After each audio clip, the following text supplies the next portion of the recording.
దేవుని గూర్చి చెప్పిన దేవుడే, దేవుని గూర్చి చెప్పిన దేవుడే. తన కొరకు ఆనాడు చెప్పాడు యేసే గదా, తన కొరకు ప్రతిరోజు చెప్పాలి నీవే గదా. తన కొరకు నువ్వు చెబితే దైవానివే, తన గూర్చి నువ్వు చెబితే దైవానివే. నీ కొరకు చూశాడు ఆ దేవుడే. క్రీస్తునందు చేరి వచ్చిన ప్రియులైన వారందరికీ ప్రభు నామమున శుభములు వందనాలు తెలియజేస్తున్నాను. ప్రియులరా, చాలామంది యేసుక్రీస్తుని సొంత రక్షకునిగా అంగీకరించాము అంటారు. రక్షకునిగా అంగీకరించడం ముఖ్యమా? రక్షకునిగా అంగీకరించిన తర్వాత రాజుగా అంగీకరించడం ముఖ్యమా? రక్షకునిగా అంగీకరించడం మొదటి స్టెప్. రాజుగా అంగీకరించడం దాని వెనువెంటనే వేయవలసిన మరొక స్టెప్. ఇదేంటంటే రక్షకుడిగా అంగీకరించడం గురించి మాకు తెలుసు, రాజుగా అంగీకరించడం ఏమిటి? మీలో చాలామందికి అనుమానం ఉండొచ్చు. ముఖ్యంగా ఇది దేవుని వాక్యమును ఎరుగని క్రొత్త వారి కంటే ఆల్రెడీ దేవునిని ఎరిగి ఉన్న మీకు రక్షకునిగా అంగీకరించావా, రాజుగా అంగీకరించావా యేసుని? ఏంటి రెండిటికి తేడా అని జాగ్రత్తగా మీరు ఆలోచిస్తే, యోహాను సువార్త, దయచేసి బైబిల్ ఉన్న మీరంతా కూడా బైబిల్ తెరిచి ప్రతి విషయాన్ని జాగ్రత్తగా ఆలోచించాలి. 20వ వచనం నుంచి 14వ అధ్యాయము 20వ వచనం నుంచి చదువుదాం. యోహాను సువార్త 14వ అధ్యాయము 20. చాలా జాగ్రత్తగా వినాలి. ఎందుకంటే దేవుణ్ణి అంగీకరించాము, నమ్ముకున్నాం, ప్రభువుని రక్షకుడిగా అంగీకరించాం, ఇంతటితో అయిపోయింది. ఇదే భక్తి అంటే. రక్షకుడిగా అంగీకరించాం గనక ప్రతి ఆదివారం వచ్చి కూర్చొని రొట్టె ద్రాక్షారసం తీసుకొని చెబుతున్న దానిని కాస్త చెవినబెట్టి విని వెళ్ళిపోతే సరిపోతుంది. ఇది నామకార్థ క్రైస్తవ్యం. అందరూ ఇలాగే చేస్తున్నారు. దాదాపుగా భారతదేశంలోనే కాదు, ప్రపంచ దేశాలలోని సంఘాలన్నీ కూడా బాప్తిజం తీసుకోవడం క్రీస్తుని అంగీకరించడం అనుకుంటున్నారు. అలా క్రీస్తుని అంగీకరించిన తర్వాత ప్రతి ఆదివారం వెళ్ళి రొట్టె ద్రాక్షరసం తీసుకొని నెలకొకసారి దశంభాగం ఇచ్చి ఇంతే భక్తి అంటే ఇంతకు మించి ఇంకేమీ లేదు అని అనుకుంటున్నారు.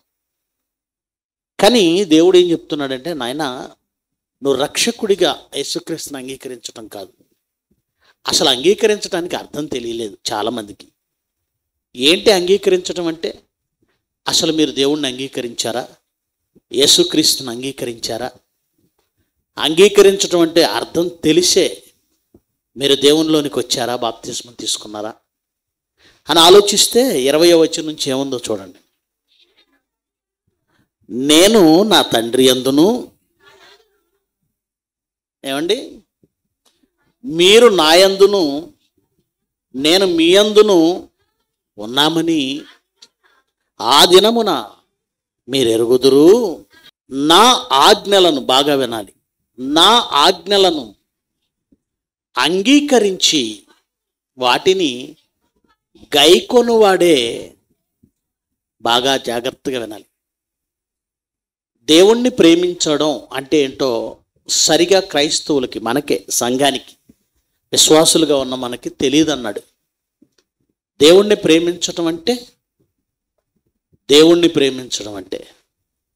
చాలామంది అంటారు, నా ప్రభువుని నేను ఎక్కువగా ప్రేమిస్తున్నానండి, నా దేవుణ్ణి నేను ఎక్కువ ప్రేమిస్తున్నానండి. నా దేవుడికి నాకే తెలుసండి ఆయన్ని నేను ఎంత ఆరాధిస్తానో, ఎంత ప్రేమిస్తానో. దానికి రుజువేంటి? తల్లి పిల్లలను ప్రేమిస్తుంది అనడానికి రుజువు ఉందా? రుజువు ఏం లేదా? ఉంది. పిల్లలకు కావలసినవన్నీ తనకు కష్టమైన ఇస్తుంది. తండ్రి బిడ్డలను ప్రేమిస్తాడు అనడానికి రుజువు ఉందా? లేదా? ఉంది. తండ్రి తనకి ఎంత కష్టమైనా తన అవయవాలన్నింటినీ అరగదీసి సంపాదించి పిల్లల పోషణ కోసం, వాళ్ళ చదువు కోసం, వాళ్ళ భవిష్యత్తు కోసం, వాళ్ళ పెళ్ళిళ్ళ కోసం, వాళ్ళ బట్టల కోసం, వాళ్ళ అవసరాల కోసం తను రెక్కల ముక్కలు చేసుకుంటాడు, శరీరాన్ని గొల్ల చేసుకుంటాడు. అందులో ప్రేమ కనబడుతుంది. మరి నువ్వు దేవుణ్ణి ప్రేమిస్తున్నావు, దానికి రుజువు ఏంటి? ఉదయం నుంచి సాయంత్రం వరకు కొంతమంది ఉంటారండి, ఆడవాళ్ళు కానీ మగవాళ్ళు కానీ, మాట్లాడితే యేసయ్యా స్తోత్రం అయ్యా, అమ్మ యేసయ్య, కూర్చునేటప్పుడు అమ్మ యేసయ్య అని కూర్చుంటుంది ఒక ఆవిడ, లేచినప్పుడు మళ్ళీ యేసయ్యే. నోటి వెంట 10 సార్లు ఆయన పేరుని ఊత పదంలా మాట్లాడే వాళ్ళు ఉన్నారు. ఊత పదాలు అంటే తెలుసుగా మీకు? బట్టలు ఉతికే వాళ్ళు సువ్వి సువ్వి అనేదో కొడుతుంటారు బండకేసి, అది ఊత పదం, దాని అర్థం ఏంటో తెలియదు. పడవలు నడిపేవాళ్ళు హైలెస్సా హైలెస్సా అంటారు. ఎలాగైతే ఈ ఊత పదాలు ఉన్నాయో ఈరోజు దేవుడు పేరు కూడా ఊత పదం అయిపోయింది. యేసు ప్రభు అంటాం, యేసయ్య అంటాం, యేసు నాయన అంటాం. ఇలా దినంలో రోజులో 100 సార్లు యేసు ప్రభు పేరు తలిస్తే ఆయన్ని ప్రేమించినట్ట? ఆలోచించండి. ఒక ఆయనకి సువార్త చెప్తున్నానండి, మామయ్య అవుతాడు వరుసకి. వాక్యం చెబుతూ నడుస్తూ వెళుతుంటే ఎందుకో ఒక 2-3 నిమిషాలు మాట్లాడిన తర్వాత కొద్దిగా ఆయన ముఖంలో అసహనం కనబడుతుంది. ఒక సినిమా చెప్పామనుకోండి, అసహనం కనపడదు, వెలుగు కనపడుతుంటుంది. ముచ్చట్లలో సినిమా గురించి చెప్పామనుకోండి, వెలిగిపోతుంటుంది ముఖం. లేదు పక్కింటోళ్ళ ముచ్చట చెప్పామనుకోండి, అప్పుడు ముఖం వెలిగిపోతుంటుంది. కానీ ఏది చెబితే వెంటనే చిరాకు వస్తుంది మనకి? దేవుడు అనే కాన్సెప్ట్ చెప్తేనే ఎందుకో, దేవుని గురించి వాక్యం చెప్తుంటే కాసేపు విన్న తర్వాత, అల్లుడు నువ్వు నాకు చెప్పాల్సిన అవసరం, మామయ్య అవుతాడు, అల్లుడు నువ్వు నాకు చెప్పాల్సిన అవసరం లేదు, దేవుడు అంటే నాకు ప్రేమే అల్లుడు అన్నాడు. నేను దేవుడిని ప్రేమిస్తాను అన్నాడు. ప్రేమిస్తావా? అయితే దేవుడి కోసం ఏం చేస్తున్నావు చెప్పు అని అడిగానండి. అప్పుడు ఆయన ఏమన్నాడో తెలుసా? అదేంటి అల్లుడు, ప్రతి క్రిస్మస్కి మన ఊరి సెంటర్లో స్టార్ పెట్టేది ఎవరు, నేనేగా అంటున్నాడు. అంటే యేసు ప్రభువును ప్రేమించినందుకు ఆయన ఏం చేశాడు? ప్రతి క్రిస్మస్కి స్టార్ పెడుతున్నాడట. ఏంటి ఇదే దేవుణ్ణి ప్రేమించటం అంటే? కొంతమంది ఇంకా దారుణంగా ఉంటారు. క్రిస్మస్ పండుగ 1 డజన్ అరటిపళ్ళు తీసుకొచ్చి చర్చిలో ఇస్తారు. అది దేవుణ్ణి ప్రేమించటమా? కొంతమంది తోటలో పండిన జాంకాయలో 10 లేదంటే ఒక గంపో తీసుకొచ్చేస్తారు. అదే దేవుణ్ణి ప్రేమించటం? దేవుణ్ణి ప్రేమించటం అంటే ఏంటి? కొంతమంది నోట్స్ రాసే ముందు సిలువు బొమ్మేసి మొదలు పెడతారు. అది దేవుణ్ణి ప్రేమించటమా? మరికొంతమంది అన్నం వండిన తర్వాత గంటెతో సిలువేస్తుంది అన్నం మీద. అది దేవుణ్ణి ప్రేమించటమా? ఏంటి దేవుణ్ణి ప్రేమించటం అంటే? ఇంట్లో నుంచి అడుగు బయట పెట్టే ముందు ప్రార్థన, బండి ఎక్కే ముందు ప్రార్థన, బండి స్టార్ట్ చేశాక ప్రార్థన, బండి ఆపేటప్పుడు ప్రార్థన, బండి దిగాక ప్రార్థన, ఇంట్లోకి వెళ్ళాక ప్రార్థన, ఇంట్లోంచి బయటకు వచ్చి, ఇది దేవుణ్ణి ప్రేమించటమా? దేవుణ్ణి ప్రేమించటం అంటే ఏంటో అక్కడ యేసుప్రభు క్లియర్గా చెప్పాడు. నా ఆజ్ఞలను అంగీకరించి వాటిని గైకొనువాడే. ఇక్కడ జాగ్రత్తగా ఆలోచిస్తే 2 విషయాలు చెప్పాడండి. నా ఆజ్ఞలను అంగీకరించాలా? దేవుని ఆజ్ఞలను అంగీకరించాలా? ప్రియులరా, రక్షకుడిగా మేము అంగీకరించాం యేసు ప్రభువుని అంటున్నారే, రక్షకుడిగా అంగీకరించడం గురించి మాట్లాడడం లేదు ఇక్కడ. రాజుగా అంగీకరించాలి. అంగీకరించడం అంటే యేసుప్రభు దేవుడండి, యేసుప్రభు కుమారుడండి, యేసుప్రభు మన పాపాల కోసం చనిపోయాడండి. అంగీకరించడం అంటే ఏంటి? అది నమ్మేయటం కాదు, నమ్మడమే అంగీకరించడం కాదు. ఏమంటే భారతదేశానికి మోడీ ప్రధాని, నేను నమ్ముతా, కానీ నేను మాత్రం అంగీకరించను ఆయన ప్రధాని అంటే. నా మనసు ఉదాహరణ చెప్తున్నాను. చంద్రబాబు నాయుడు ఈ రాష్ట్రానికి ముఖ్యమంత్రే, నమ్మాలి తప్పదు, కానీ ఆయన ముఖ్యమంత్రిగా నా మనసు అంగీకరించదు. మీకు అర్థమైందా రెండింటికి తేడా? అర్థం కాలేదు ఇంకా? ఒక్కొక్క ఆవిడ ఒక అమ్మాయి పెళ్లి చేసుకుంటుంది, భర్తే, కానీ భర్తగా నేను అంగీకరించనంటది. భర్తే కానీ అంగీకరించట్లేదు. నమ్మడానికి అంగీకరించడానికి తేడా తెలుస్తుందా మీకు? యేసుక్రీస్తును నమ్మాం, నమ్మిన ప్రతివాడు అంగీకరిస్తున్నాడా? నమ్మిన ప్రతివాడు ప్రేమిస్తున్నాడా? ప్రేమించటం అంటే ఏంటి అంటే, నా ఆజ్ఞలను ఏం చేయాలి? ముందు అంగీకరించాలి. గైకొనడం నెక్స్ట్ స్టెప్. ఆజ్ఞలు ఎవరు గైకొంటారు? అంగీకరించిన వారు. అంటే మొదట మనం ఏం చేయటం లేదన్నమాట, అంగీకరించటం లేదు. ఏం అంగీకరించట్లేదు? ఆయన ఆజ్ఞలను అంగీకరించటం లేదు. మరి ఆయన అంగీకరించానంటున్నావు. యశ్ ప్రభువుని రక్షకుడిగా అంగీకరించానండి అని నువ్వు చెబుతున్నావు. ఆయన అంగీకరించటం అంటే ఆయన ఆజ్ఞలను అంగీకరించడం. అదేంటండి అంత మాట అన్నారు? మేము ఆయన ఆజ్ఞలు అంగీకరించటం లేదా? అదేగా ప్రశ్న. అదేంటండి రక్షకుడిగా మేము ఆయన అంగీకరించినప్పుడు ఆయన ఆజ్ఞలను అంగీకరించటం లేదా? అంగీకరిస్తున్నారో లేదో ఒకసారి సెల్ఫ్ చెక్ చేసుకుందాం. మనల్ని మనమే పరీక్షించుకుందాం. ఎవరినో పరీక్షించడం దేనికి? మనకున్న చెడ్డ అలవాటు ఏంటంటే, వాళ్ళు మంచోళ్ళ, వీళ్ళు మంచోళ్ళ, వీళ్ళు మంచోళ్ళ, వాళ్ళు మంచి, ఎవరినో అలవాటు అయిపోయింది పరీక్షించడం. మీరు విశ్వాసం గలవారై ఉన్నారో లేదో పక్క వాళ్ళని ప్రశ్నించమన్నాడా? పక్క వాళ్ళని పరిశీలించమన్నాడు? మిమ్మల్ని మీరే పరీక్షించుకోండి అన్నాడా? కనుక ఎవరు దేవుణ్ణి అంగీకరిస్తున్నారు అని ఎవరి గురించో కాదు, మనం అంగీకరిస్తున్నామా లేదా? ఒక సేవకుడు చెబుతుంటే విన్నానులేండి. మీటింగ్ అయిన తర్వాత ఇద్దరు ఆడవాళ్ళు మాట్లాడుకుంటున్నారట. ఒక ఆవిడ ఇంకొక ఆవిడతో అంటుందట, వదినా రాత్రి అయ్యగారు చెప్పిన వాక్యం ఆ పక్కింటి దానికి పొడుచుకుంది కదా. ఎవరికి పొడుచుకుంది? పక్కింటి దానికి పొడుచుకుందట. వాక్యం పక్కింటి దానికో ఎదిరింటి దానికో కాదు, ఎవరికి పొడుచుకోవాలి? మనకి. మన హృదయం వాక్యంతో పొడవబడితే మనం మారుతాం. కానీ మన చూపు ఎప్పుడు ఎలా ఉంటుంది? వాళ్ళు ఎలా ఉన్నారు, వీళ్ళు ఎలా ఉన్నారు, వీళ్ళు మారారా, వాళ్ళు మారారా, వాళ్ళ క్యారెక్టర్ ఏంటి, వీళ్ళ క్యారెక్టర్ ఏంటి? వద్దు, మనల్ని మనం చెక్ చేసుకుందాం.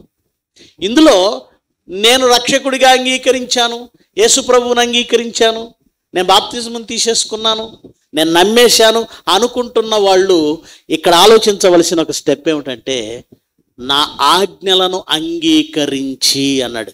అంటే మొదట ఎక్కడ ప్రాబ్లం వస్తుందంటే, ఆయన ఆజ్ఞలే అంగీకరించడానికి ఇబ్బందిగా ఉంటాయి. ఆయన ఆజ్ఞలే అంగీకరించడానికి ఇష్టపడరు.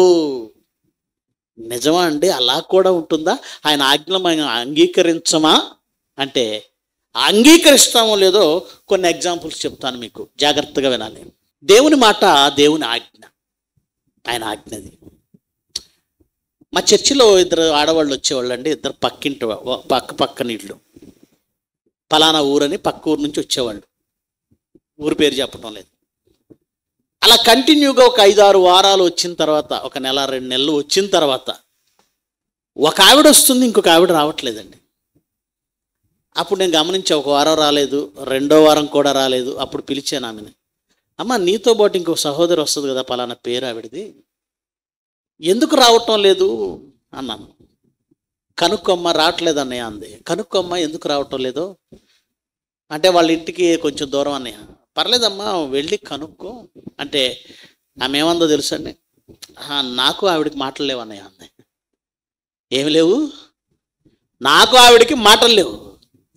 అదేంటమ్మా నువ్వు క్రైస్తవురాలివి, ఇలా ఒకరితో ఒకరు విభేదాలు మంచిది కాదు కదా.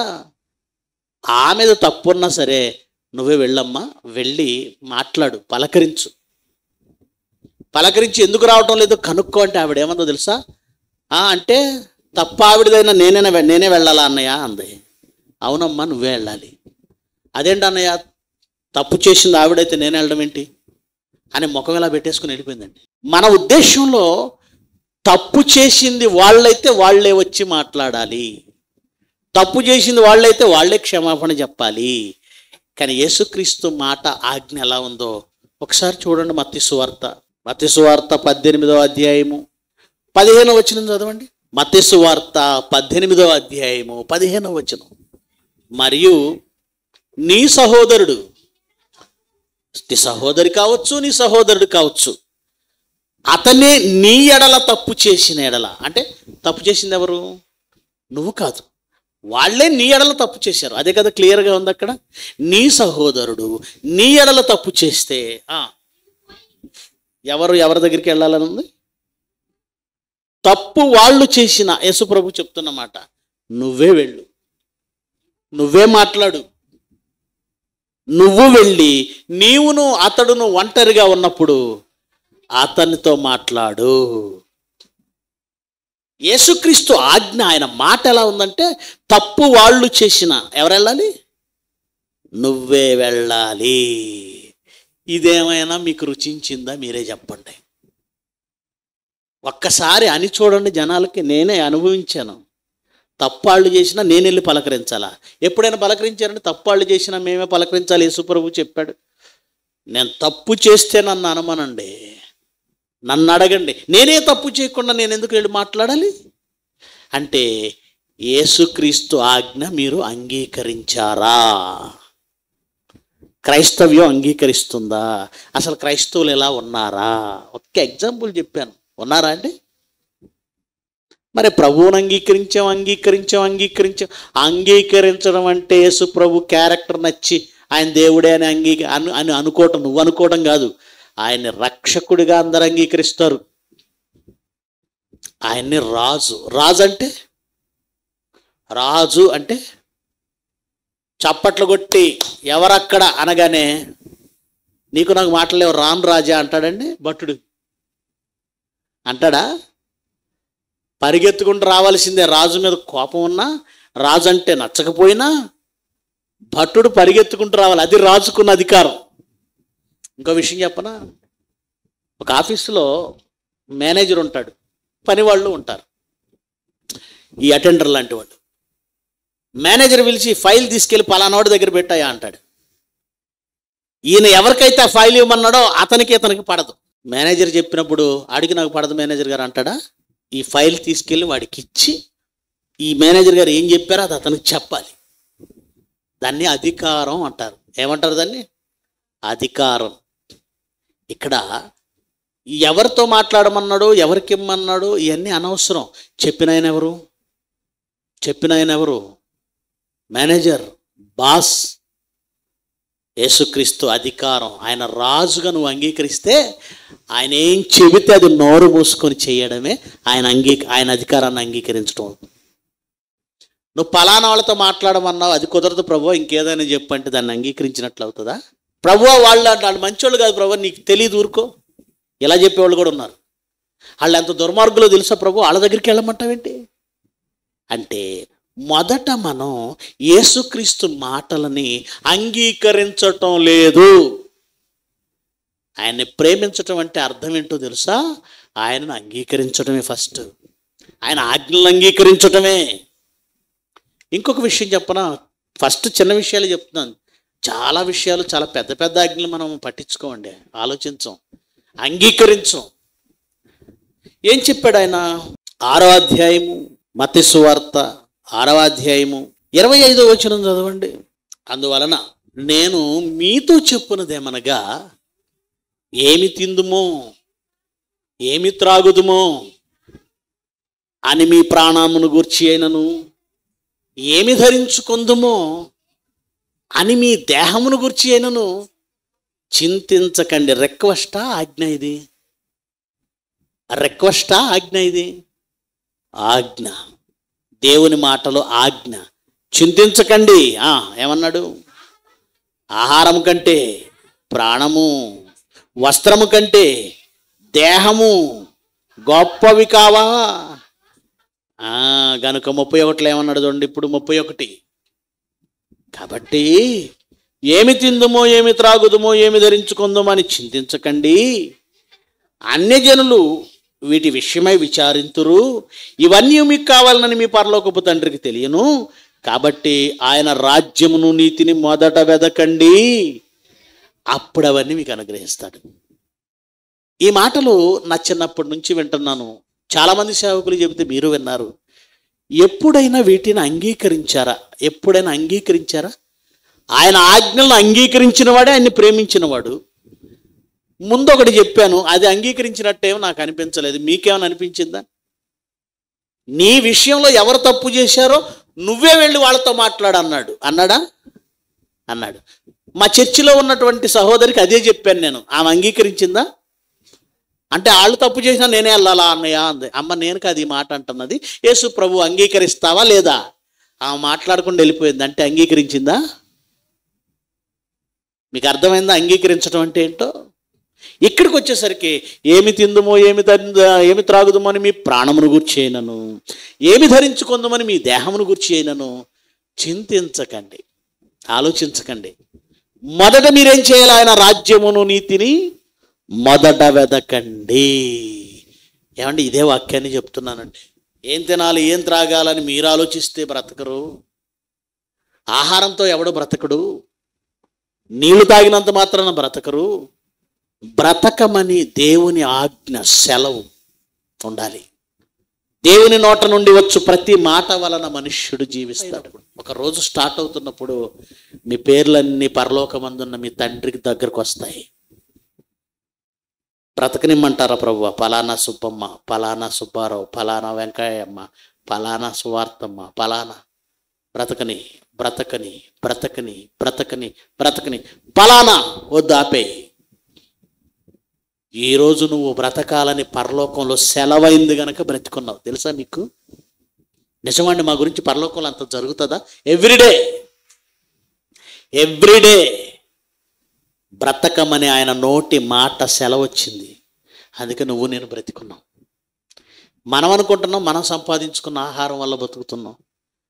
రతన్ టాటా చచ్చిపోయాడు, ఆహారం లేక చచ్చిపోయాడా? కోట్ల, వందల, లక్షల కోట్ల రూపాయలు. జయలలిత చనిపోయింది ఆహారం లేక చనిపోయిందా? దేవుని మాట సెలవు ఉండాలి. బ్రతుకు అని ఆయన అన్నప్పుడు ఇవేవి లేకపోయినా బ్రతికేస్తాం. కనుక ఏం తినాలి ఏం త్రాగాలనేది నువ్వు ఆలోచించకూడదు. ఎవరు ఆలోచిస్తారు? ఆయన ఆలోచిస్తాడు. నువ్వేం చేయాలి? మొదట దేవుని రాజ్యం గురించి వెతుకు. ఆయన రాజ్యం ఎక్కడ? ఆయన రాజ్యం కోసం ఏం చేయాలి?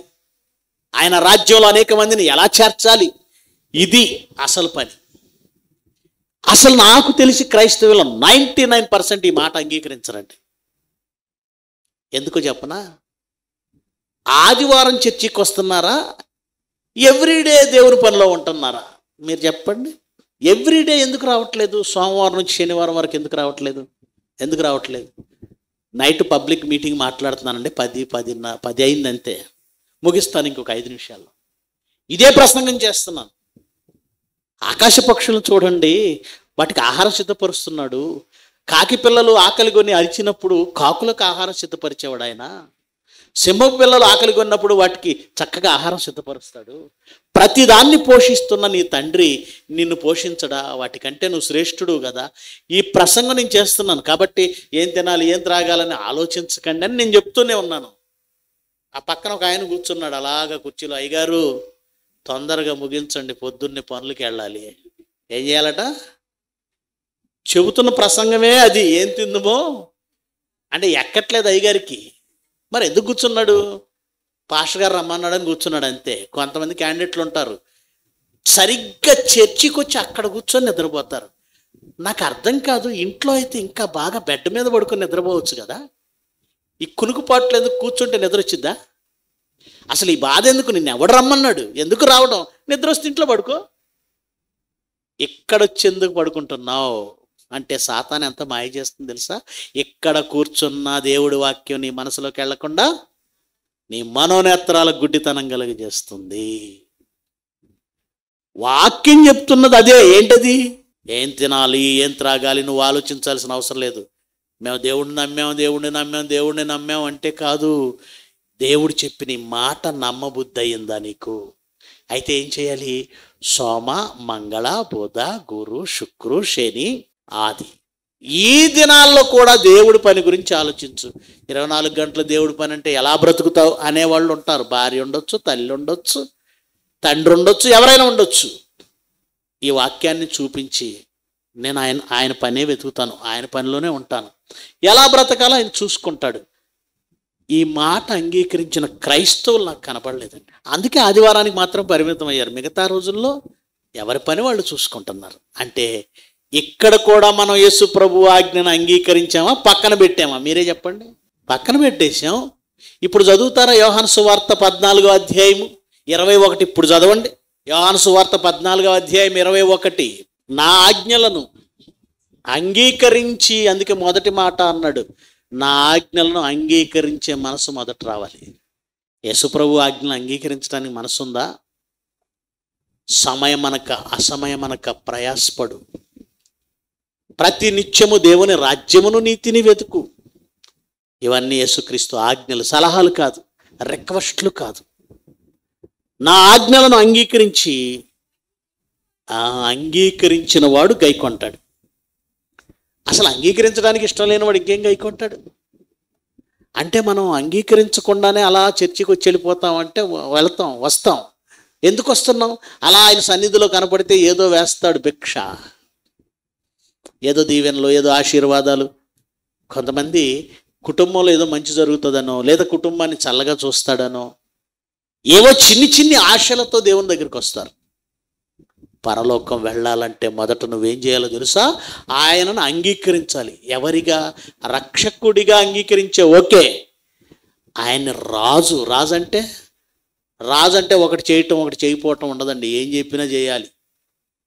నీ మీద అధికారి రాజు ఆయన, నీ సుపీరియర్ ఆయన. ఏది? ఒక నర్సు హాస్పిటల్లో నర్సు చేస్తుంది. డాక్టర్ గారు చెప్పింది ఒకటి చేసి ఒకటి చేయదా? అన్నీ చేయాల్సిందేనా? ఎంప్లాయీ చేయాలి. ప్రిన్సిపాల్ చెప్పింది టీచర్ చేయాలి. చేయననడానికి కుదరదు. ముఖ్యమంత్రి చెప్పింది మంత్రులు చేయననడానికి కుదరదు. మరి ఆయన నీ రాజేనా? యేసుప్రభు ఎవరు? నీ రాజేనా?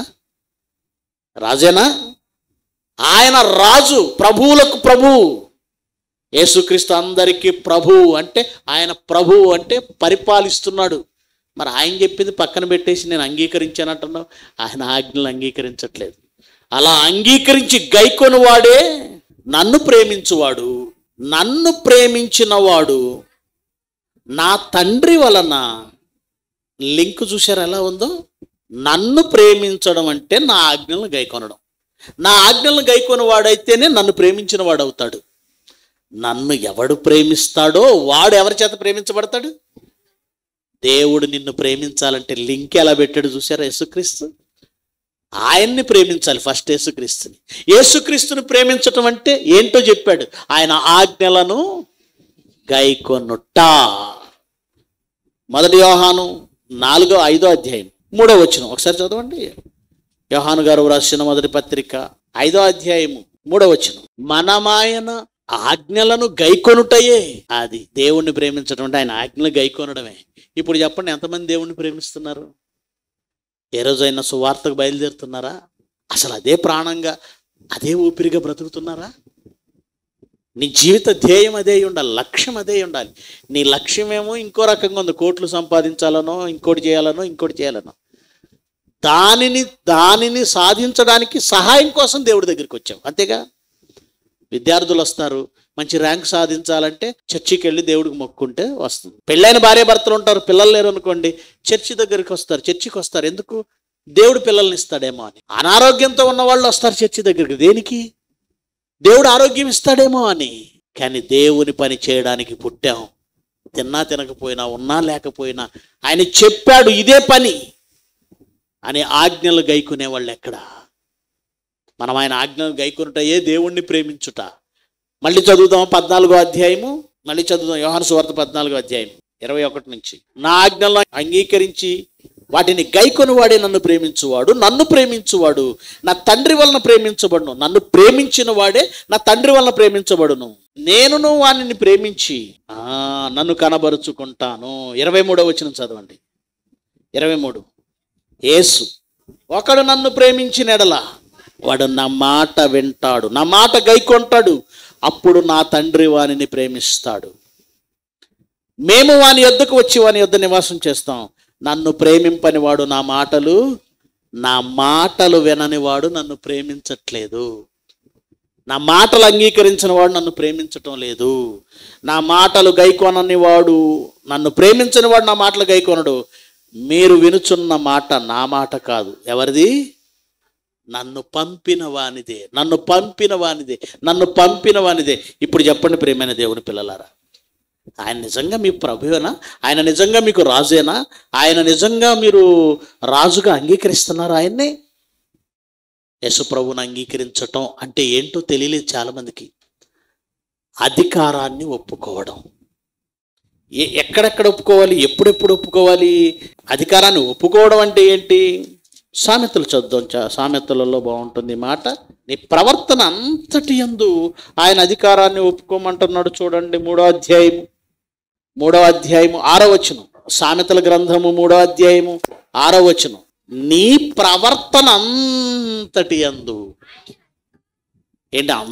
అంతటి యందు ఆయన్ని ఒప్పుకోవాలా? ఏమనుకుంటున్నారు? దేవుణ్ణి అంగీకరించటం, దేవుణ్ణి ఒప్పుకోవడం, రక్షకునిగా అంగీకరించటం. ఏమండి, ఆయన ప్రభువుగా అన్నప్పుడు ఆ ప్రభువేది చెప్పినా చేయాలి కదండి. అలాగని ఏం చెప్తాడు ఆయన? మన చెడు ఏమన్నా మన చెడు కోరేమన్నా చెప్తాడా? మన నాశనాన్ని ఏమన్నా కోరుకుంటాడా? ఈ భూమి మీద నువ్వు దైవంగా మారాలి, అది ఆయన ఉద్దేశం. నువ్వు ఉత్తముడిగా మారాలి, అది ఆయన ఉద్దేశం. ఆయన మంచి చెప్తాడు, మేలు చేయమని చెబుతాడు, ఉత్తమమైన వాటిని చేయమని చెప్తాడు. మరి ఎందుకు చెయ్యం? చాలామంది లోపల అవిధేయత పెట్టుకుంటారు. చాలామంది లోపల భయంకరమైనటువంటి విరోధభావం పెట్టుకుంటారు. చాలామంది లోపల భయంకరమైన దుష్టత్వాన్ని పెట్టుకుంటారు. వెర్రవీగుచున్న దుష్టత్వమును మానితేనే లోపల నాటబడుతుంది ఈ వాక్యం. సమస్త కల్మషమును, వెర్రవీగుచున్న దుష్టత్వమును నువ్వు మానే.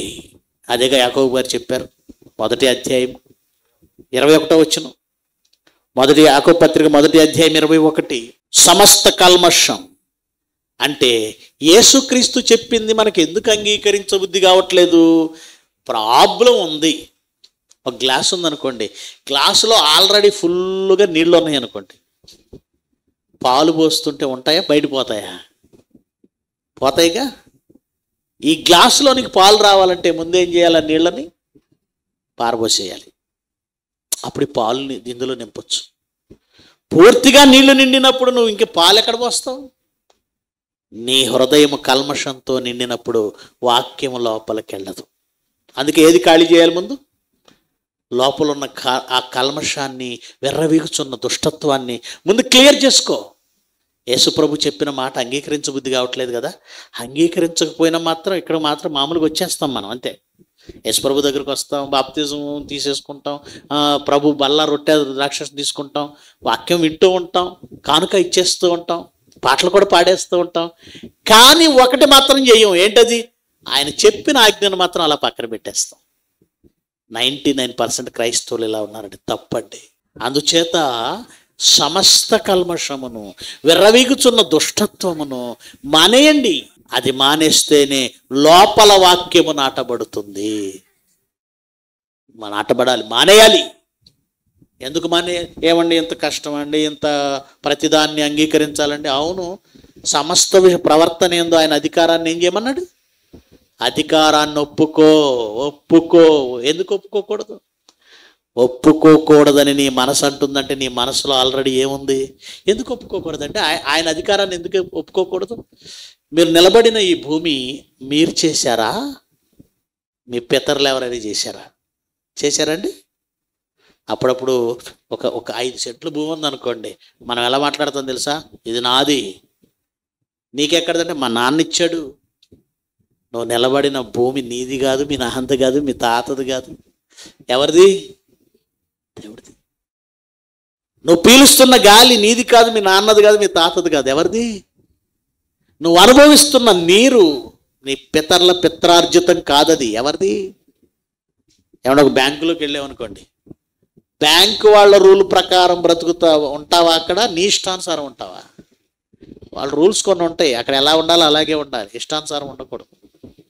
ఓ గవర్నమెంట్ ఆఫీస్కి వెళ్ళామనుకోండి, ఎస్పీ ఆఫీసులోకి వెళ్తాం అనుకోండి, సెల్ ఫోన్ పెద్ద రింగ్ పెట్టుకొని హాల్లో అనుకుంటే వెళ్ళామనుకోండి, వాడిని వాళ్ళలాగే ఒకటి దాన్ని బయట పంపించండి అంటాడు ఎస్పీ.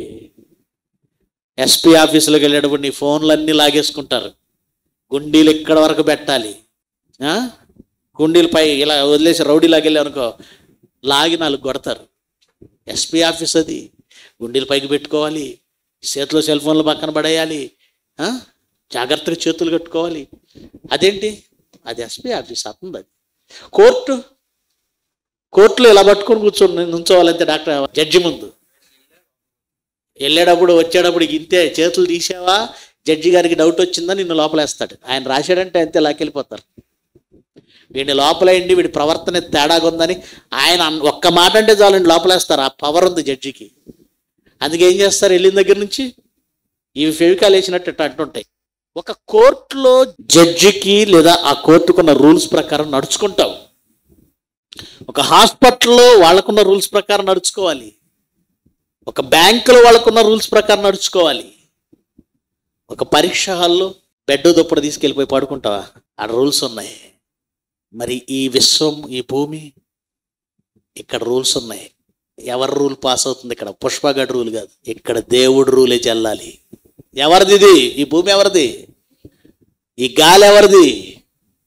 ఈ నీరెవరిది? నీకు బ్రతికిచ్చింది ఎవరు? తల్లి గర్భంలో శరీరాన్ని ఇచ్చింది ఎవరు? అమ్మ ఇచ్చిందని చాలామంది మా అమ్మ నాన్న మాకు ప్రత్యక్ష దైవాలు అంటారు. మీ అమ్మ నాన్న ఎలా? మా అమ్మ చేసింది నన్ను అంటాడు. అయితే మీ అమ్మ చేస్తే ఒక పెన్సిల్, ఒక పేపర్ తీసుకెళ్ళి మీ అమ్మ చేతులు పెట్టి నువ్వు ఎదురుగా కూర్చో. అమ్మ నన్ను చేసింది నువ్వే కదా, నా రూపం ఉన్నది ఉన్నట్టు గీయ అని పెన్సిల్ ఇవ్వు. నాకేం తెలుసురా అయ్యా అంటది. మరి నన్ను చేశానన్నావు, ఎంత చక్కగా నన్ను చేసినప్పుడు పెన్సిల్తో పేపర్ మీద గీయలేవా? అప్పుడు గీయటం మొదలుపెట్టింది అనుకోండి, ఈ కన్ను బదులు ఇంకేంటో వేస్తుంది, ఈ చెవుల బదులు 2 చక్రాలు పెడుతుంది, ముక్కు బదులు ఏదో బజ్జీ వేస్తుంది. నీ రూపం ఎలా ఉంటుందంటే ఫుల్ కామెడియన్ లాగా అయిపోతావు. నేను ఎందుకు చెప్పానంటే, ఒక పెన్సిల్తో పేపర్ మీదే మీ రూపం గీయటం రాని అమ్మకి ఇంత చక్కటి రూపం చేయటం వచ్చా? కొమ్మరి సారి మీద కొండ చేయటం వచ్చా మీ అమ్మకి? ఇదే చేయటం రాని అమ్మ ఈ ఆకారం చేసిందా? అది అబద్ధం. ఎవరో ఆ మాట అన్నారు, అందరూ వాడుకుంటున్నారు, కానీ అమ్మకేం తెలియదు. చక్కగా ఎవరైనా ఏమైనా తెస్తే తింటది, పుల్లగా తినాలనుకుంటే తింటది, మందులు ఇస్తే వేసుకుంటుంది. నాన్న కూడా ఏం చేయడు, నాన్న కూడా అంతే, మందులు తెచ్చిస్తాడంతే. డాక్టర్ కూడా ఏం చేయడు, ఆ పిండం ఎదుగుతుందా లేదని స్కానింగ్ చేసి చూస్తూ ఉంటాడంతే. మరి ఆకారం ఎలా వచ్చింది? ఎలా వచ్చింది? ప్రతి నిత్యము ఆయన కన్నులు మనల్ని చూస్తూ పర్యవేక్షిస్తూ ఈ ఆకారాన్ని, ఎక్కడ చేతులు ఉండాలి, ఎక్కడ కాళ్ళు ఉండాలి, ఎక్కడ కళ్ళు ఉండాలి, ఎక్కడ ముక్కు ఉండాలి, ఎక్కడ చెవులు ఉండాలి, ఎక్కడ గుండె ఉండాలి, ఎక్కడ ఊపిరితిత్తులు ఉండాలి, ఎక్కడ మెదడు ఉండాలి, ఎన్ని ఎముకలు ఉండాలి, చర్మం ఎంత ఉండాలి, ఆయన ఇక ఆకారాన్ని ఇచ్చాడు. ఆ ఆకారం బ్రతికేలా ఆత్మను ఆయనే ఉంచాడు. ఈ భూమి మీదకి వచ్చాక 60-70 ఏళ్ళు బ్రతకడానికి గాలి, నీరు, ఆహారం ఇచ్చాడు. అసలు ఆయన లేకుండా ఏది లేదు. ఆయన నమ్మడానికి ఇంకేం కావాలి? ఆయన నమ్మడానికి ఇంకేం కావాలి? ఆయన వల్ల బ్రతుకుతున్నప్పుడు ఆయన కోసం బ్రతికి తీరాలి. నువ్వు ఆయన వల్లే పుట్టావు, ఆయన వల్లే బ్రతుకుతున్నావు, ఆయన నేల మీద నిలబడ్డావు, ఆయన విశ్వంలో బ్రతుకుతున్నావు. మరి ఆయన రూల్ ప్రకారం వెళ్ళవా? హాస్పిటల్లో ఉన్నప్పుడు హాస్పిటల్ రూల్ ప్రకారం వెళ్ళాలి, తెలుసా? బ్యాంకులో ఉన్నప్పుడు బ్యాంక్ రూల్ ప్రకారం వెళ్ళాలి. ఆయన చేసిన సృష్టిలో ఉన్నప్పుడు ఎవరి రూల్ ప్రకారం బ్రతకాలి? నేను బ్రతకనంటావా? ఇప్పుడేమనడు, ఒకరోజు వస్తుంది, ఏ రోజు తెలియదు, టక్కన కన్ను మోస్తాం. ఏమంటే నేను పలానా ఇన్ని సంవత్సరాలు బ్రతికి ఆ తర్వాత చచ్చిపోతాను, ఇప్పుడేమి చనిపోను, నా ఆయుష్ గట్టిది, నేను గట్టి పెండాన్ని అని ఎవరైనా చెప్తారా? మీ జీవితం ఆవిరే తప్ప ఆవిరి కుడుం కాదు. ఆవిరి కుడుం గట్టిగా ఉంటుంది, ఆవిరి అలా కనబడి మాయమైపోద్ది. మన జీవితం ఆవిరి. ఎంతోమందిని చూస్తున్నాం, ఇలా కనబడతారు, ఆ తర్వాత 2 రోజుల తర్వాత వచ్చే ఫ్లెక్సీ మీద కనపడుతుంటారు సెంటర్లో. ఈడేనా? ఆడే ఎందుకు వెళ్ళిపోయాడు ఏమో, వయసు చూస్తే కుర్రాడే, పక్కన సింహాలు పెడతాడు, ఈడేదో సింహం అయినట్టు. కుక్క చావు చచ్చాడు. ఎందుకు ఈ మాట చెప్తున్నానంటే ప్రియులారా, కళ్ళ ముందు ఎన్నో జీవితాలు అర్ధాంతరంగా ముగుస్తున్న ఈ వేళ నీకు నాకు జీవితం ఉందని ఎలా నమ్ముకోవాలి? ఎలా నమ్మాలి? ఎలా ధైర్యంగా ఉండాలి? దేవుడిచ్చిన ఈ జీవితంతో, దేవుడిచ్చిన ఈ సృష్టిలో, దేవుని వలన నడిపింపబడుతున్న ప్రకృతిలో దేవుడి ఇష్టానుసారం కాకుండా నీ ఇష్టానుసారం బ్రతకడానికి ఏం చేసావని? రవ్వంత ఇసుక చేసావా? ఒక మొక్కను చేసావా? గాలిని చేసావా? ఎలా నీ ఇష్టం చెల్లాలి? అలాగని దేవుడేం బానిసగా చూడలేదే. నీకు కావలసిన సంతోషాలని, నువ్వు తినవలసిన మంచి ఆహార పదార్థాలు ఇచ్చాడు, తిను. నువ్వు సంతోషించడానికి కావలసిన పానీయాలు ఇచ్చాడు, త్రాగు. నువ్వు సంతోషంగా ఉండడానికి భార్య భర్తనిచ్చాడు, సంతోషించండి. మమకారాలు చూడడానికి పిల్లల్ని ఇచ్చాడు, ప్రేమను పొందడానికి తల్లిదండ్రులను ఇచ్చాడు. ఇంకేం కావాలి? నువ్వు తినడానికి ఆహారం ఇచ్చాడు, నీరిచ్చాడు. ఇవన్నీ ఇచ్చినా ఆయన అంగీకరించనంటే కుదురుతుందా? ఆలోచించండి. యేసుక్రీస్తే కదండి, దేవుడే కదండి ఇవన్నీ చేసింది. ఒకనాడు వాక్యం విన్నారు. వాక్యం విన్నవారు వెంటనే ఏమన్నారు ఒకసారి చూడండి. అపోస్తుల కార్యాలు 2వ అధ్యాయం 37. అపోస్తుల కార్యాలు 2వ అధ్యాయం 37. పేతురు గారు యేసుక్రీస్తు గురించి చెబుతుంటే అక్కడున్న ఇశ్రాయేలీలు, అక్కడున్న యూదులు వాక్యం విన్నారట, మాటలు విన్నారట, పేతురు గారి మాటలు విన్నారట. అలా వారు ఈ మాట విని హృదయంలో నొచ్చుకొని, పుట్టినట్లు ఏముందో చూడండి, 1 నెంబర్ కింద మూల భాషలో పొడవబడి, అంటే వాక్యం అనే ఈ ఖడ్గం మన హృదయాన్ని ఏం చేస్తుందట? పొడవబడుతుంది, గుచ్చుకుంటుంది. అప్పుడప్పుడు అంటుంటారు, పలానా ఆయన మాటలు నన్ను గుచ్చుకున్నా, నా గుండెల్లో గుచ్చుకున్నాయి. అంటే చాలా షార్ప్గా పనిచేసాయని దాని అర్థం. చాలా షార్ప్గా పనిచేసాయి. మీ హృదయాన్ని వాక్యము గద్దించిందా? పొడిచిందా? మీ హృదయానికి గుచ్చుకుందా? వాక్యం విన్నావు కదా, అవును సమస్తం దేవుడిదే. సమస్తము దేవుడిదైనప్పుడు, మన ఆకారము దేవుని వల్ల నియమించబడినప్పుడు, ఆయన ఇచ్చే గాలి నీరు ఆహారం వల్ల బ్రతుకుతున్నప్పుడు ఆయన కోసం బ్రతకాలన్న వాస్తవం విన్నారుగా. అయితే మీ హృదయంలో నొచ్చుకున్నారా? అయ్యో, నేను ఇప్పటి వరకు దేవుడి వల్ల జీవితం పొంది దేవుడి కోసం బ్రతకట్లేదు, దేవుని వలన ఇవ్వబడిన ఈ జీవితాన్ని నా ఇష్టానుసారం బ్రతికేస్తున్నాను, ఏ రోజు చనిపోతానో తెలియకపోయినా చనిపోతాననే స్పృహ కూడా లేకుండా, చస్తే నరకానికి వెళతాననే భయం లేకుండా ఇష్టానుసారం బ్రతికేస్తున్నాను, ఇక మారాలి నేను అని వాక్యం విని వాళ్ళ మనసులో నొచ్చుకున్నారట. వాళ్ళకి అర్థమైపోయిందట. వాక్యం విని హృదయంలో పొడవబడిన వారై అప్పుడు అడుగుతున్నారు పేతురు గారిని, సహోదరులారా మేమేమి చేతుమని పేతురును కడమ అపోస్తులను అడగగా, వాక్యం విన్న తర్వాత అర్థమైపోయింది. ఏమడిగారు? ఏం చేయాలి? మేమేం చేయాలి? ఇప్పటివరకు తప్పు చేసాం, మాకు దేవుడు తెలియదు, ఏదో లోకంలో అందరిలా బ్రతికేసాం, దేవుడు తెలియదు, యేసుప్రభు తెలియదు. అప్పుడు పేతురు ఏం చెప్పాడు? పేతురు,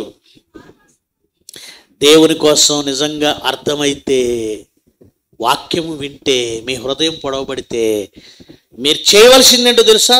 మీరు మారు మనస్సు పొంది ఫస్ట్ ఏం చేయాలి? మీ మనసంతా మారిపోవాలి. మనసు మారడం అంటే ఏంటి? దీనికి కూడా కొన్ని లెక్కలు ఉంటాయి కదా. మనసు మారడం అంటే ఏంటి? ఇప్పటి వరకు నా జీవితం నా ఇష్టం అనుకున్నావు, ఇది నీ మనసు. ఇప్పుడు ఇది మారాలి, ఇది నా జీవితం కాదు, నా ఇష్టము కాదు. మారిందా?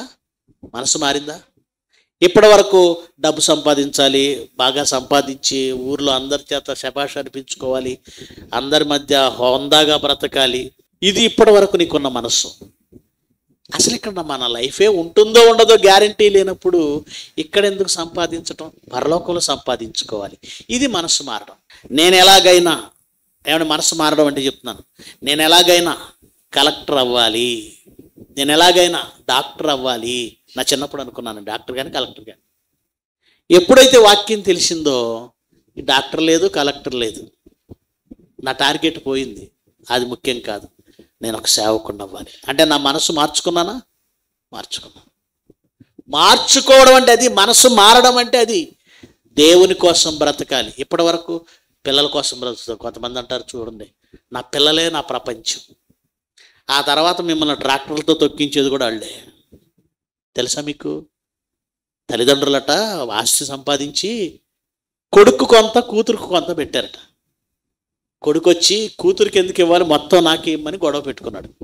అదేంట్రా పాపం వాళ్ళు లేనోళ్ళు, మా ఇష్టం కదా ఈ ఆస్తి, కూతురికి కూడా కొంచెం ఇస్తామని ఇచ్చినందుకు పొలానికి పిలిచి, చెరుకు తోటకు పిలిచి ట్రాక్టర్తో తొక్కించి చంపాడు. ఎవరు? కడుపును పుట్టిన కొడుకు.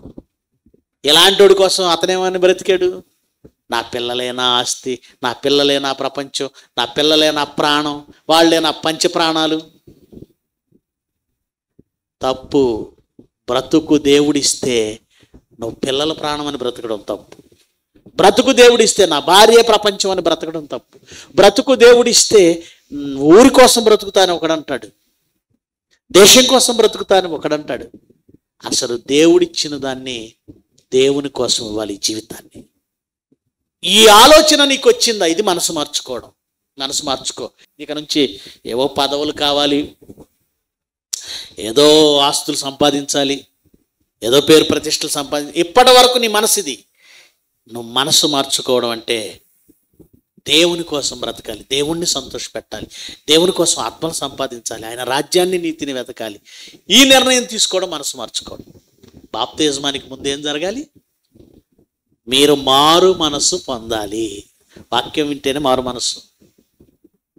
వినుట వలన విశ్వాసము కలుగును, వినుట క్రీస్తును గూర్చిన మాట. బాప్తిజం తీసుకోవాలని ఆసక్తి కలిగిన వాళ్ళు ఉన్నారని విన్నాను. బాప్తిజం తీసుకుంటున్నారా? అయితే మీరు మొదట వాక్యం వినాలి. వాక్యం విన్నప్పుడు మీ మనస్సు మారిందా? మార్చుకున్నారా? వాక్యాన్ని బట్టి భూమి మీద ఉన్నప్పుడు ఎలా బ్రతకాలని మీరు నిర్ణయించుకున్న దాన్ని ఇప్పుడు మార్చేసుకోండి. మీకోసం బ్రతకాలనుకున్నారు, మీ తల్లిదండ్రుల కోసం బ్రతకాలనుకున్నారు, మీ పిల్లల కోసం బ్రతకాలనుకున్నారు, ఊరి కోసం బ్రతకాలనుకున్నారు. ఇప్పుడు ఆ అభిప్రాయాన్ని మార్చేసుకొని దేవుడి కోసమే బ్రతకాలి. ఇది మీ మారు మనసు. వచ్చిందా? అలాంటి మనసు వచ్చిందా? బాప్తిజం తీసుకున్న వాళ్ళకి, తీసుకునే వాళ్ళకి, తీసుకున్న వాళ్ళకి వచ్చే తీసుకున్నారా? మారు మనసు పొంది పాప క్షమాపణ నిమిత్తం ప్రతివాడు యేసుక్రీస్తు నామమున బాప్తిజం పొందండి. మారు మనసు పొందిన తర్వాత బాప్తిజం తీసుకోండి. బాప్తిజం ఎందుకు తీసుకోవాలంటే పాప క్షమాపణ నిమిత్తం. అంటే బాప్తిజంలో దేవుడు మనకిచ్చిన గొప్ప వరం ఏమిటి అంటే, ఊహ తెలిసిన నాటి నుంచి, వయసు వచ్చి ఊహ తెలిసిన నాటి నుంచి మనం చేసిన పాపాలు ఎన్నో ఉన్నాయి. మనసుతో పాపాలు, కంటితో పాపాలు, నోటితో పాపాలు, చెవులతో పాపాలు, పెదవులతో పాపాలు, చేతులతో పాపాలు, దేహంతో పాపాలు. మనం చేసిన ఈ పాపాలంతా పెద్ద మూటలాగా మనం వీపు మీద ఉన్నాయి. ఎప్పుడైతే బాప్తిజం తీసుకుంటావో నీ గత బ్రతుకు తాలూకు పాపాలన్నీ క్లియర్ చేస్తాన్నాడు, కేసులన్నీ కొట్టేస్తానన్నాడు. ఎంత గొప్ప వరం అండి! ఎప్పుడో పాలక దొంగతనం చేసిన దగ్గర నుంచి, ఎదుటి వాళ్ళని మోసం చేసి, లేదా ఎదుటి వారిని మోహపు చూపుతో చూసి ఎన్ని పాపాలు చేసి ఉంటాం మన జీవితంలో, అవన్నీ దేవుని లిస్టులో ఉన్నవన్నీ కూడా బాప్తిజంతో మొత్తం తుడిచేస్తాడు. పాపాలు మొత్తం లేపేస్తాడు. అది దేవుడు మనకిచ్చిన వరం. పాప క్షమాపణ నిమిత్తం బాప్తిజం. అంటే బాప్తిజం తీసుకుంటే మన గతం తాలూకు పాపాలన్నీ కొట్టేస్తాడా? కేసులన్నీ కొట్టేస్తాడా? అన్ని క్లియర్. మీరు నమ్మండి. లోకం ఏమనుకుంటుందంటే, పలానా ఆవిడ, అబ్బో ఆవిడ అలా కదా, మాకు తెలుసు అప్పుడు పలానా సంవత్సరం అలా చేసింది, అబ్బో అప్పుడు అలా చేశాడు, ఇలా మనుషులు అనుకుంటారేమో. దేవుడు పూర్తిగా తీసేస్తాడు. తర్వాత నీకు నీతిని అనుగ్రహిస్తాడు. ఆ తర్వాత ప్రపంచం నిన్ను చూసే దృష్టి మారిపోతుంది. పాప క్షమాపణ ఇస్తాడు బాప్తిజంలో. తర్వాత ఏమన్నాడు? మీరు పరిశుద్ధాత్మ అను వరం బాప్తిజం తీసుకోవటం వలన దేవుడు మనకిచ్చే మరొక అద్భుతమైన వరం ఏంటో తెలుసా? ఇప్పటి వరకు లోకంలో మన ఇష్టానుసారం బ్రతికి దేవుని కోసం బ్రతకడానికి మన జీవితం, లేదంటే మన ఆత్మ, మన తెలివితేటలు, మన భక్తి సరిపోదు. అందుకే దేవుడు ఏం చేస్తాడంటే పరిశుద్ధాత్మను మనకు వరంగా ఇస్తాడట. పరిశుద్ధాత్మను మనకు వరంగా ఇస్తాడు. పరిశుద్ధాత్మ ఎలా వస్తుందండి? ఎప్పుడైతే సేవకుడు బాప్తిజం ఇస్తాడో, బాగా వినాలి. బాప్తిజం అంటే ఏం చేస్తారు? జనరల్గా ఏం చేస్తారు? నీటిలో ముంచేస్తారు. అసలు బాప్తిజం అంటే ఏంటో తెలుసా అండి? బాప్తిజం అనే ఈ పదం బ్యాప్టిజో గ్రీకు పదం నుంచి వచ్చింది. బ్యాప్టిజో అనే గ్రీకు పదం నుంచి బాప్తిజం అనే పదం వచ్చింది. బాప్తిజం అంటే నీటిలో సమాధి చేయడం అని అర్థం. అంటే బాప్తిజం పేరుతో సేవకుడు ఇలా ముంచుతున్నాడు చూసారా? దాని అర్థం ఏంటి? నిన్ను సమాధి చేస్తున్నారు. అదేంటండి, ఇదేం లెక్కండి, సమాధి చేయటం ఏంటండి అనుకుంటున్నారా? ఏమండి, మనము క్రీస్తులోనికి రాకముందు పాపముల చేత, అపరాధముల చేత మనము చచ్చిన వారమై ఉన్నాము. ఎఫెసీ పత్రిక 2వ అధ్యాయము 1వ వచనం చదవండి ఒకసారి. ఎఫెసీ పత్రిక 2వ అధ్యాయము 1వ వచనం. మీ అపరాధముల చేత, పాపముల చేత మనము లోకంలో ఉన్నప్పుడు దేవుని దృష్టికి చచ్చిపోయిన వాళ్ళం. అలా మనము పాపములతో అపరాధములతో దేవుని దృష్టికి చనిపోయిన వాళ్ళమైతే క్రీస్తుతో కూడా ఆయన ఏం చేస్తున్నాడట? చనిపోయిన వాళ్ళని ఏమంటారు? శవాలు అంటాం కదా. వాస్తవానికండి లోకంలో చాలామంది జీవించుతున్నారన్న పేరున్నది, కానీ దేవుని దృష్టికి వాళ్ళు ఎవరు? మృతులు, మృతులు, మృతులు, మృతులు. జీవించుచున్నాడన్న పేరున్న, సజీవంగా ఉన్న మృతుడు, బ్రతికున్నాడన్న పేరున్న శవం. శవాలను ఏం చేస్తారు? సమాధి చేయాలి కదా. అందుకే దేవుని కోసం బ్రతకని. ఏమండి, ఎందుకండి ఆయన్ని శవం అంటారు? అవునండి, దేవుని కోసం బ్రతక పాపంతో నిండిపోయిన వారిని ఏమనాలి? చనిపోయాడు. దేవుని దృష్టి చనిపోయాడు. ఏమన్నా మన పిల్లలే మనకి ఇష్టం లేని పెళ్లి చేసుకుని వెళ్ళిపోయారు అనుకోండి, అప్పుడు తల్లిదండ్రులుగా మీరు ఏమంటారు చెప్పండి? ఈ రోజు నుంచి నా కూతురు నా దృష్టిలో చచ్చిపోయింది, ఇక నాకు లేదు. ఈ రోజు నుంచి నా కొడుకు నా దృష్టిలో చచ్చిపోయాడు. నీకు వ్యతిరేకంగా ఒక పాపం, ఒక తప్పు చేస్తే నువ్వు ఈ నిర్ణయం తీసుకుంటే, దేవునికి వ్యతిరేకంగా ఇన్ని పాపాలు చేసిన మనం దేవుని దృష్టికి చచ్చిపోయిన వాళ్ళం కదా, మృతులం కాదా? అలా మృతులుగా ఉన్న మనకు దేవుడిస్తున్నటువంటి అద్భుతమైన ట్రీట్మెంట్ ఏమిటంటే, ముందు ఆ సమాధి చేయండి. అతన్ని శవంగా ఉన్నాడు, మృతుడై ఉన్నాడు, సమాధి చేయండి. సేవకుడు ఇలాగా నీళ్ళల్లో ముంచేస్తాడు. ఎప్పుడైతే నీళ్ళల్లో ముంచేశారో సమాధి అయిపోయింది. ఇప్పుడు మరలా నీటిలో నుంచి పైకి లేపుతున్నాడు. అంటే చావులో నుంచి సేవకుడు మరలా ఏం చేస్తున్నాడు? తిరిగి బ్రతికిస్తున్నాడు. బాప్తిజంలో మీరు మళ్ళీ తిరిగి బ్రతుకుతున్నారు. దేవుడు పరలోకంలో తన రికార్డుల్లో మీ లైఫ్ని న్యూ లైఫ్గా నోట్ చేసుకుంటాడు. అక్కడి నుంచి మీది క్రొత్త జీవితం. ఎప్పుడో 1981లో నేను పుట్టానండి. 2000 సంవత్సరంలో బాప్తిజం తీసుకున్నాను. నా విషయమే చెప్తున్నాను. 81లో పుట్టాను, 2000లో బాప్తిజం తీసుకున్నాను. 81 నుంచి 2000 సంవత్సరం వరకు ఉన్న సంతోష్ కుమార్ 2000 సంవత్సరం జనవరి 18న చచ్చిపోయాడు. 1981న పుట్టి 2000 సంవత్సరం వరకు బ్రతికిన సంతోష్ కుమార్ అనేటువంటి వ్యక్తి సుమారుగా 19 ఏళ్ళు 2000 సంవత్సరం 18వ తేదీన చచ్చిపోయాడు. ఆ వ్యక్తి పాపంతో ఉన్నాడు, దేవుడి కోసం బ్రతకలేదు. ఆ వ్యక్తిని దేవుడు సమాధి చేసి ఆ రోజు నీళ్ళల్లోంచి ఒక క్రొత్త వ్యక్తిని బయటికి తీశాడు. ఆ రోజు నుంచి ప్రారంభం 2000 సంవత్సరం జనవరి 18 క్రొత్త సంతోష్ కుమార్ పుట్టాడు. అక్కడి నుంచి ఇంకో సంతోష్ కుమార్ పుట్టాడు బాప్తిజంలో. ఇతను దేవుడి మనిషి. ఇతను లోకం కోసం ఆలోచించడం, దేవుని కోసం, దేవుని నీతి కోసం, ఆత్మల రక్షణ కోసం, పరలోకం కోసం, బైబిల్ కోసం బ్రతకడానికి క్రొత్తగా పుట్టినవాడు. క్రొత్తగా పుట్టినప్పుడు క్రొత్త ఆత్మ ఇవ్వాలి కదా. క్రొత్తగా పుట్టినప్పుడు క్రొత్త ఆత్మ రావాలా? ఆ క్రొత్త ఆత్మే పరిశుద్ధాత్మ. అంతకుముందు పరిశుద్ధాత్మ లేదు, ఇప్పుడు పరిశుద్ధాత్మ వచ్చింది. పరిశుద్ధాత్మ వస్తే కరెంట్ షాక్ కొట్టినట్టు ఉంటుందని కొంతమంది అంటారు, వైబ్రేషన్ వచ్చిందని కొంతమంది అంటారు, ఒళ్ళు జలధరించిద్దని కొంతమంది అంటారు. ఇవన్నీ పచ్చి అబద్ధాలు. పరిశుద్ధాత్మ నీలోకి వస్తే నీకు బాడీ భౌతికంగా ఏ మార్పులు తెలియవు, కానీ ఏం తెలుస్తుంది తెలుసా? అప్పటి వరకు అర్థం కాని వాక్యం అర్థం అవుతుంది. పాపము ఒప్పుకుంటావు, పాపం అంటే ఏంటో ఒప్పుకుంటావు, పాపాన్ని ఒప్పుకుంటావు, నీతిని ఒప్పుకుంటావు, ఆయన రాజ్యాన్ని ఒప్పుకుంటావు. నీ బిహేవియర్ మారిపోతుంది. ఒకప్పుడు నువ్వు తప్పు చేస్తుంటే నీ మనస్సాక్షి నిన్ను గద్దించేది కాదు, కానీ పరిశుద్ధాత్మ వచ్చినప్పుడు నువ్వు తప్పు చేస్తుంటే నీ మనస్సాక్షి నిన్ను గద్దించేస్తుంది. లోపల పరిశుద్ధాత్మ ఉండి నిన్ను తప్పు చేయనీయడు. అర్థమవుతుందా? కనుక బాప్తిజం ఎవరు తీసుకోవాలి? వాక్యం విని దేవుడే మనకు సర్వ అధికారి, రాజు. అది అంగీకరించి ప్రతి ప్రవర్తనలో ఆయన అధికారాన్ని ఒప్పుకొని, అయ్యో ఇప్పటి వరకు మరి అన్నీ ఇచ్చింది ఆయనే, అసలు ఆయన ఇచ్చిన సృష్టిలో బ్రతుకుతున్నా నేను, ఆయన ఇచ్చిన బ్రతుకిది, ఆయన కోసం బ్రతకట్లేదే, నేను ఆయన కోసమే బ్రతకాలని నువ్వు ఎప్పుడైతే మారు మనసు పొందుతావో అప్పుడు సేవకుడిని పాత జీవితాన్నిటిలో సమాధి చేసి తిరిగి మరలా నిన్ను లేపినప్పుడు క్రొత్త జీవితాన్ని నువ్వు ప్రారంభిస్తున్నావు గనక ఒక క్రొత్త ఆత్మను, పరిశుద్ధాత్మను నీకు ఇస్తాడు. ఆ రోజు నుంచి దేవుని రికార్డులో పరలోకమందున్న జీవగ్రంథంలో నీ పేరు లిఖించబడుతుంది. ఆ రోజు నుంచి నువ్వు మళ్ళీ పుట్టావు. క్రొత్త జన్మిది. ఒకడు క్రొత్తగా జన్మించితేనే కానీ పరలోక రాజ్యమును చూడడు అని యోహాను సువార్తలో అన్నాడు. చూడండి, యేసుక్రీస్తు వారు 3వ అధ్యాయము, యోహాను సువార్త 3వ అధ్యాయము 7వ వచనం, 5వ వచనం ముందు చూద్దాం. 5వ వచనం ముందు చూద్దాం. యేసు ఇట్లా, నేను ఒకడు నీటి మూలముగాను ఆత్మ మూలముగాను క్రొత్తగా జన్మించితేనే గాని దేవుని రాజ్యంలో ప్రవేశించాలనుకున్న ప్రతి ఒక్కడు క్రొత్తగా జన్మించాలి. నీటి మూలముగా గాను ఆత్మ మూలముగాను, నీటి మూలముగాను ఆత్మ మూలముగాను. నీటి మూలంగా పాత జీవితాన్ని సమాధి చేసావు, ఆత్మ మూలంగా క్రొత్తగా జన్మించావు. నీటి మూలముగాను ఆత్మ మూలంగాను.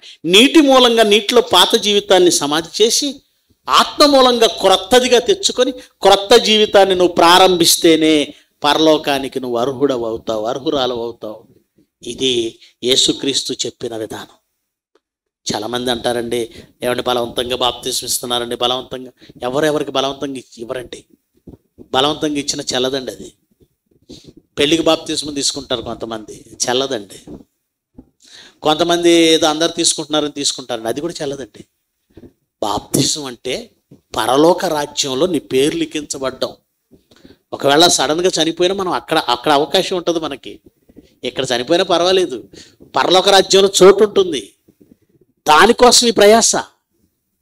గనుక ఏమండి, ఇక్కడ బాప్తిస్మం తీసుకోవాలంటే మొట్టమొదట వాక్యం వినాలి. విన్నప్పుడు ఆ పరలోకమందున్న తండ్రి, ఆ కుమారుడు, వారి అధికారం ఎందుకు అంగీకరించాలో అర్థమవుతుంది. ఎప్పుడైతే వాక్యం అర్థమైందో అప్పటి వరకు ఉన్న నీ మనస్సు మారిపోవాలి. లోకంలో నీ కోసం బ్రతకాలనుకుంటున్నా నువ్వు ఇక నుంచి దేవుని కోసం బ్రతకాలనే నిర్ణయం తీసుకోవాలి. అది మారు మనస్సు. అప్పుడు నువ్వు బాప్తిస్మం తీసుకుంటే గత తాలూకు పాపములన్నీ, నీ గతం తాలూకు పాపాలన్నీ దేవుడు ఏం చేస్తాడు? టోటల్గా తీసేస్తాడు. పరిశుద్ధాత్మనిస్తాడు. ఇక్కడ నుంచి క్రొత్త జీవితాన్ని ప్రారంభించు. ఇది బాప్తిస్మం. మాకు తెలియదండి ఇదంతా అని ఎవరైనా అంటారా? అయితే మీరు మళ్ళీ బాప్తిస్మం తీసుకోండి. తీసుకున్న వాళ్ళు కూడా మాకు ఇదేం తెలియదండి, పెళ్ళికి ఇచ్చేశారు. పెళ్ళికి బాప్తిస్మం తీసుకున్న వాళ్ళు ఎవరైనా ఉన్నారు ఇక్కడ? మళ్ళీ తీసుకోవాలి. మీరు మారు మనస్సు లేకుండా బాప్తిస్మం తీసుకుంటే అసలు బాప్తిస్మంగా పరిగణించబడదు. మళ్ళీ తీసుకోవాలి. ఓకే, లేదండి అందరు తీసుకుంటున్నారు నేను తీసేసుకున్నానండి, అది కూడా చెల్లదు. నువ్వెందుకు బాప్తిస్మం తీసుకుంటున్నావో నీ మనస్సాక్షికి తెలిసి ఉండాలి, అప్పుడే తీసుకోవాలి. ఓకే, కనుక బాప్తిస్మం తీసుకున్న వాళ్ళైనా తీసుకోవలసిన వాళ్ళైనా ఈ విషయాలు గుర్తుపెట్టుకోండి. మరిన్ని సంగతులు తర్వాత పాఠాల్లో మీరు వింటారు. బాప్తిస్మం తీసుకున్న తర్వాత ఎలా ఉండాలి, ఎలా బ్రతకాలి, ఇవన్నీ వాక్యం ద్వారా మీకు నేర్పిస్తారు. చాలామందిలో ఒక భయం ఉంటుంది, ఏమండి బాప్తిస్మం తీసుకుంటే మళ్ళీ తప్పిపోతామేమో, పడిపోతామేమో. ఏమండి, పుట్టిన పిల్లాడు నడుస్తున్నప్పుడు ఒకేసారి రన్నింగ్ చేస్తాడా? పీటీ ఉషలాగా తడబడతాడు, 2 అడుగులు వేస్తాడు, పడతాడు. నువ్వేం చేస్తావు? చెయ్యి పట్టి నిలబెట్టి నడిపిస్తావు. దేవుడు తండ్రి అండి, ప్రేమమయుడు. క్రీస్తులో అప్పుడే పుట్టిన నీవు తడబడినా, తప్పటడుగులేసినా ఆయన నిలబెడతాడు. జాలి కలిగిన వాడు. కాలం గడిచే కొద్దీ నువ్వు స్ట్రాంగ్ అవ్వాలి. ఏదో అడుగులు వేసేటప్పుడు తడబడతాడు, 10 ఏళ్ళు అయిన తర్వాత కూడా తడబడుతున్నాడు అంటే అది రోగం అన్నమాట. 20 ఏళ్ళు వచ్చిన తర్వాత కూడా తడబడుతున్నాడంటే తాగి ఉండొచ్చు, ఇంకేమైనా అయ్యి ఉండొచ్చు. నడక నేర్చుకునేటప్పుడు ఎవరైనా తడబడతారండి. బాప్తిజం తీసుకున్న క్రొత్తలో పొరపాట్లు జరుగుతాయి, అంత మాత్రాన దేవుడు విడిచిపెట్టడు, ఆయన ప్రేమమయుడు. కనుక ఏమండి, రోడ్డు మీదకి వెళ్తాం, యాక్సిడెంట్లు ఎన్నో అవుతున్నాయి. అయ్యో రోడ్డు మీద యాక్సిడెంట్ అయింది కనుక ఈ రోజు నుంచి నేను రోడ్డు ఎక్క నన్ను ఇంట్లో కూర్చుంటావా? నువ్వు బండి వేసుకుని వెళ్తావుగా. ఏమండి, కరెంట్ షాక్ కొట్టింది పలానా వాళ్ళ ఇంట్లో అని మీ ఇంట్లో కరెంటు బీకేసావా? లేదుగా. వాళ్ళెవరికో కరెంట్ షాక్ కొట్టినా మీ ఇంట్లో కరెంటు పెట్టుకున్నావు. వాళ్ళెవరికో బైక్ యాక్సిడెంట్ అయితే నువ్వు బైక్ వేసుకొని తిరుగుతున్నావు. ఎందుకు? వాళ్ళు జాగ్రత్తగా లేరు కనుక వాళ్ళకి యాక్సిడెంట్ అయింది. నేను జాగ్రత్తగా ఉంటాను, అదేగా నీ ధైర్యం, అదేగా. వాళ్ళెవరో దేవుళ్ళలోకి వచ్చి సరిగ్గా బ్రతకలేదు, వాళ్ళు తప్పిపోయారు. వాళ్ళని చూసి మేము కూడా తప్పిపోతామేమో అని బాప్తిజం తీసుకోకుండా జీవితం అంతా అలా ఎదురు చూసేవాళ్ళు ఉంటారు చాలామంది. అది తప్పే. వాళ్ళెవరో తప్పిపోతే నువ్వు తప్పిపోవాలని ఉందా? వాళ్ళెవరో కరెంటు షాక్ కొడితే నీకు కూడా కొట్టాలని ఉందా? లేదుగా. దేవుడి కోసం వాళ్ళెవరో బ్రతకలేదు, ఫెయిల్ అయ్యారు, నువ్వు కూడా ఫెయిల్ అవ్వాలని గ్యారంటీ ఉందా? వాక్యంతో ఎల్లప్పుడూ దేవుని కోసం ఆలోచిస్తే మనం మార్గం తప్పం. ఓకే, కనుక యేసుక్రీస్తుని రక్షకుడిగా అంగీకరించానని చెప్పడం ఈజీయే. ఆయన్ని ప్రభువుగా అంగీకరించావా, రాజుగా అంగీకరించావా? అంగీకరిస్తే నీ ప్రవర్తన అంతటి అందు ఏం అంగీకరించాలి? ఆయన అధికారాన్ని ఒప్పుకోవాలి, ఆయన ఆజ్ఞలు గైకొనాలి, అంగీకరించి గైకొనాలి. మరి మీరు రాజుగా ఒప్పుకున్నారా, రక్షకుడిగా ఒప్పుకున్నారా?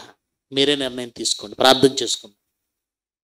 మహిమ కలిగిన మా తండ్రి, ఆ రక్షకుడిగా రక్షిస్తాడని అందరూ అంగీకరిస్తారు, కానీ ఆయన రాజు అని, ఆయన అధికారాన్ని ఒప్పుకుంటున్న వాళ్ళు మాత్రం అస్సలు చాలా చాలా తక్కువగా ఉన్నారు. మీ పిల్లలుగా మేము మీ అధికారాన్ని, మీ కుమారుని అధికారాన్ని ఒప్పుకోవాలి, మీ అధికారానికి లోబడాలి, ఆజ్ఞలను అంగీకరించి గైకొనాలి. అలాగూ మీ మాటలను అంగీకరించి మారు మనస్సు పొంది పాపక్షమాపణ నిమిత్తం బాప్తిస్మం తీసుకొని పరిశుద్ధాత్మ వరం పొంది మీ రాజ్యంలో సభ్యులుగా చేరుటకు నాయన సిద్ధపడిన పిల్లలు ఉన్నారు. వారు బాప్తిస్మం తీసుకుంటుండగా వారి జ్ఞాపకం చేసుకోండి. మీ జీవగ్రంథంలో వారి పేర్లు స్థిరపరచండి, రాజ్య సభ్యులుగా చేర్చుకోండి. తిరిగి రాత్రికి జరగబోయే బహిరంగ సభను విజయవంతం చేయండి. అనేకులు మీ మాటలకు ఆకర్షితులై లోక సంబంధమైన బ్రతుకును విడిచి పరలోక సంబంధమైన జీవితాన్ని ప్రారంభించుటకు అవకాశం ఇమ్మని యేసుక్రీస్తు వారి శ్రేష్టమైన నామమున ఈ ప్రార్థన సమర్పిస్తున్నాము తండ్రి. ఆమెన్. మీ అందరికీ వందనాలు.